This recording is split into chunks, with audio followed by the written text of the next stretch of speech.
Let me talk about disruptive displacement, because we see the disruptive process as a process that we really should embrace. And everybody talks about digital first, and we build digital first newsrooms all over the world for a lot of the brands that you've seen, and we do believe in digital first, but digital only is not enough, and I think that's the plea I'm making to you here today. We really are forgetting the importance of the physical world. And we do see a swing back from digits back to atoms. And you think, oh, what is he talking about? We're reaching the loneliest generation of consumers. Unilever executives, P&G executives are telling you, they're trying to engage consumers that have Facebook friends rather than face-to-face friends. An entire digital generation that is very, very lonely. And these are humans that cannot ingest, let alone digest any more data per day.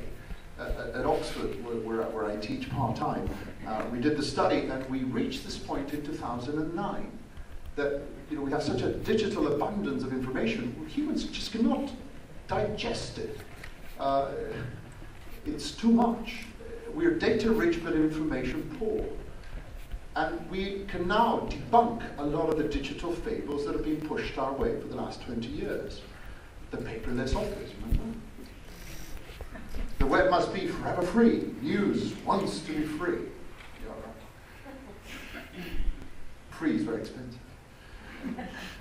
If you built it, they and the money will come. Not always. And the platform is the message. Twitter is the new journalism. No. Facebook is our enemy. They're journalism, they're a media company. No, they're not. They're a platform. They're not the message. User-generated content will replace journalism. Yeah. If I have a toothache, I don't go to a user-generated dentist. We have found that just because you give people paper and pencil, they don't become writers. Oh yeah, if we open it up to the public will become the journalist. I can fire the journalist. So look, print is alive and well and will remain a profitable option for decades. Print is eternal. No medium has ever replaced another medium. It has never happened. When movies came out, everybody said, oh, theater is dead.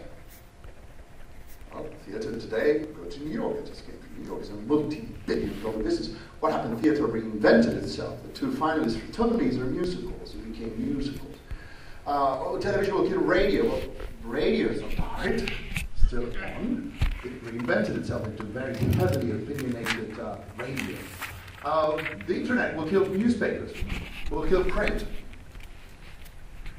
The only mediums or platforms of communication that have died are what? Smoke signals, carrier pigeons, the fax machine. Those are methods of communication. They're not mediums. Yeah? A medium is something that has a genre attached to it. So it's text-based communication, or video-based communications, or audio-based communications, and so on. What we have done is often, in the process of the transition from one medium to the other in history, is we have translated or transported the old medium into the new one. So you remember the first news broadcast, where two guys smoking a cigarette in front of the camera doing radio. Here's Edward Murrow with the news. It's basically radio with a camera. And then, of course, the same thing happened with the first movies. The first movies was theater. Theater that was filmed, that it was basically Hamlet recorded on a film, yes. And we've done the same thing with the internet, with newspapers. We have transported our business or a mass hit and headlines and stories and so on. But it does not mean that one medium will kill the other. Will it kill the frequency? That's something I want to discuss, because that, I believe, will happen. But still more than 80% of revenues come from print worldwide. Ignore print at your own risk.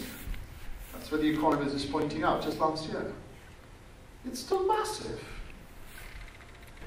So to change the business model, you have to change the editorial model of print as well. It's not that the newspaper has died, but that the editorial model that sustained it now is irrelevant. So you tell me, oh, but people don't want my product in print because they get it on digital devices. Yes, but you can still offer them something in this overabundant digital world that's physically very attractive. Magazine subscriptions are not going down. Circulation is very stabilized. In many places it's growing. And I'll tell you how this works. The problem is that the editorial model that we're giving them on print is irrelevant.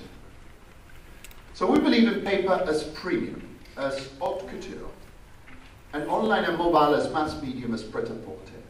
So let me explain. If you're Armani, you need the dresses that you have at the Oscars, and those create aspiration, those create desire for all your Armani brands. And then you have Armani Exchange, you get Armani Casa, and you get Armani this until you get to Armani Jeans, which is your pret-à-porter.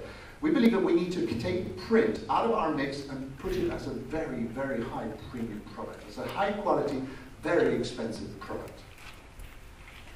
Your circulation will go down to a point that will stabilize, but you will have more revenue. You can charge a multiple of 5. And we're already beginning to see cases of long-form, high-quality, premium paper products in journalism in Europe that cost a week $12, $17 a month. And people are willing to pay for this kind of in-depth journalism. Not on a daily frequency, and that we can discuss, but definitely on a weekend frequency. So let's explore that a bit. After we've given it all out for free on digital platforms, what should be the day after newspaper? What do people want from a newspaper in the 21st century? Well, they do not want lipstick on a pig. They definitely don't want lipstick on a pig. A lot of you are saying, okay, what I need to do is redesign my newspaper. You know, no, it's complete, total restructuring. You need to change the content, the editorial formula to make it relevant in the digital age. When we live in an always-on digital world, what does it mean? It means editorial criteria. These newspapers are about editors. We need to move from journalists to journalists. You know, I go to newsrooms all over the world. I was in the newsroom the other day, and I told them, so what goes on here? Look, it's in South America. So. And the guy told me, oh, we pretend to work, and they pretend to pay us.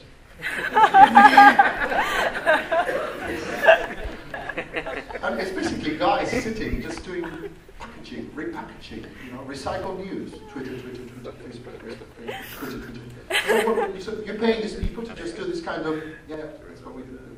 But do you ever go out there, meet people, and sort of describe, I interviewed this politician, and I could see through his eyes he was lying to me, and so on. No. We have lost this, and we pretend to build a business that because we are fast and digital and this, we need to take a step back and really turn our journalists into journalists. We need to go from a newspaper record of 100% formula to an 80-20-20-80 innovation formula that we follow in some cases.